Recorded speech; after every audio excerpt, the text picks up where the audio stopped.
کہ ہمیں اوپر والے نے بھارت دیش کو پیدا کیا. اس دیش کی جو پہچان دنیا میں ہوئی ہے ابھی تک وہ رشیوں منیوں اور مہاتماؤں کے ذریعے سے پہچان ہوئی ہے. دنیا اس دیش کو جو جانتی تھی وہ محبت کے نام سے جانتی تھی کہ یہ محبت کا دیش ہے. یہاں کی مٹی میں بڑا پریم ہے, یہاں کی مٹی میں بڑی مانوتا ہے, بڑی انسانیت ہے. صرف ایک بات کہنا چاہوں گا جس سے یہ بات سمجھ میں آئے گی, پوری دنیا میں یہ دیش اپنے آپ میں ایک انوکھا دیش ہے. جتنے یہاں پر دھرم ہیں دنیا کے کسی ملک میں اتنے دھرم نہیں ہیں. جتنی یہاں پر زبانیں بولی جاتی ہیں دنیا کے کسی دیش میں اتنی زبانیں نہیں بولی جاتی. جتنے یہاں پر موسم ہیں, گرمی بھی ہے, سردی بھی ہے. کچھ علاقے ایسے ہیں جو خالص ٹھنڈے ہیں, کچھ علاقے ایسے ہیں جو خالص گرم ہیں, اور کچھ علاقے ایسے ہیں جہاں گرمی بھی پائی جاتی ہے, ٹھنڈک بھی پائی جاتی ہے. دنیا کے دوسرے جو دیش ہیں وہ یا تو ٹھنڈے ہیں یا گرم ہیں. وہاں ایک دھرم ہوگا یا زیادہ سے زیادہ 2 دھرم کے ماننے والے ہوں گے یا 3 دھرم کے ماننے والے. اور اکثر دیش ایسے ہیں جہاں صرف ایک زبان بولی جاتی ہے. بہت زیادہ ہے تو 2 یا 3 زبانیں بولی جاتی ہیں. یہاں جو سرکاری آنکڑے ہیں ان آنکڑوں میں یہ ہے کہ یہاں سینکڑوں زبانیں ہیں, سینکڑوں دھرم ہیں, سینکڑوں جاتیاں ہیں. اس کے بعد بھی یہ لوگ آپس میں محبت سے رہتے ہیں. یہ کمال کی بات ہے. دھرم الگ الگ ہے, زبان الگ الگ ہے, کلچر الگ الگ ہے, تہذیب الگ الگ ہے. اس کے بعد بھی یہ لوگ آپس میں پریم سے رہتے ہیں. یہی ان کی سب سے بڑی پہچان ہے. یہ ہمارے پولیس کے افسران یہاں بیٹھے ہوئے ہیں. آپ لوگوں کی غلط فہمی دور کرنا چاہوں گا. ہم لوگوں کو ان کا بڑا شکر گزار ہونا چاہیے. صحیح معنوں میں تو یہ مانوتا کی سیوا کے لیے, انسانیت کی خدمت کے لیے دن رات قربانیاں دیتے ہیں, اپنے آرام کو قربان کر دیتے ہیں. ہم لوگ بھوپال ایک پروگرام میں گئے, وہاں جیل میں پروگرام تھا. جیل میں جو بیچارے وہاں قیدی تھے ان کو بھی کچھ کمبل وغیرہ تقسیم ہونا تھا. ایک جیلر صاحب تھے وہاں پر, انہوں نے بڑی قیمتی بات کہی. کہنے لگے کہ یہ باتیں آئیں بیچ میں کہ عجیب و غریب دنیا کا نرالا دیش ہے جہاں اتنی ذاتیاں, اتنے دھرم, اتنے رنگ, اتنی زبانیں, اس کے بعد بھی محبت سے, پیار سے ایک دوسرے کی سیوا میں رہتے ہیں یہ لوگ. تو انہوں نے کہا کہ میں پوری زندگی جیل میں رہا ہوں, جیل کے افسر رہے ہیں وہ.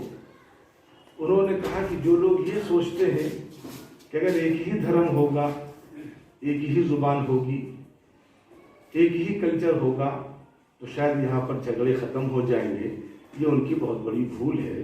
اور انہوں نے بتلایا کہ یہاں ہمارے جیل میں, بھوپال جیل میں 90% سے زیادہ جو کیسز ہیں وہ ہندو کا ہندو سے ہے, جو مقدمہ ہے وہ ہندو کا ہندو سے ہے. اور ایسا نہیں کہ سب مسلمان ہو جائیں گے تو جھگڑے ختم ہو جائیں گے. انہوں نے کہا یہاں جو مسلمانوں کے جھگڑے ہیں 90% مسلمانوں سے ہیں. مشکل سے 10% جھگڑے ایسے ہیں وہاں پر اس جیل کے ریکارڈ میں, اور یہ غالباً ہمارے پولیس کے افسران سمجھتے ہوں گے. ہر جگہ یہی سچویشن ہے کہ ہندو کا جھگڑا ہندو سے ہے, مسلمان کا جھگڑا مسلمان سے ہے. تو پتہ یہ چلا کہ اس وقت جو پریشانی اس دیش میں سب سے بڑی ہے وہ پریشانی یہ ہے کہ ہمارے دیش کی جو پہچان تھی, یہاں کا پریم, یہاں کی انسانیت, یہاں کی مانوتا, یہاں کی سچائی, وہ کہیں غائب ہو گئی ہے, کہیں کھو سی گئی ہے. اب تو انسان اتنا بگڑ گیا ہے کہ ہمیں کہیں کہیں انسان اپنے آپ کو کہلاتے ہوئے شرم آتی ہے. یہ پولیس کے لوگ ہیں, ان کو تو روز اس قسم کے واقعات سننے پڑتے ہوں گے. ایک انسانی ہے جو 4 سال کی بچی کا ریپ کر دیتا ہے, ایک انسانی ہے جو کسی کا گلا کاٹ دیتا ہے. بیٹا, یہ تو روز دیکھتے ہیں یہ لوگ, آپ لوگ اخبارات میں دیکھتے ہوں گے, بیٹا اپنے باپ کو مار ڈالتا ہے, ماں اپنے بچے کا قتل کر دیتی ہے.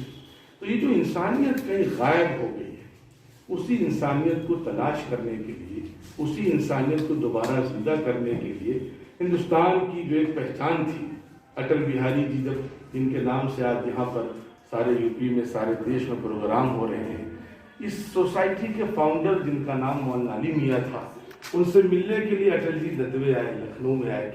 جب وہ پردھان منتری تھے تب, تو اس موقع پر مولانا علی میاں نے ان سے یہی کہا تھا کہ اٹل جی یاد رکھیے گا, دیش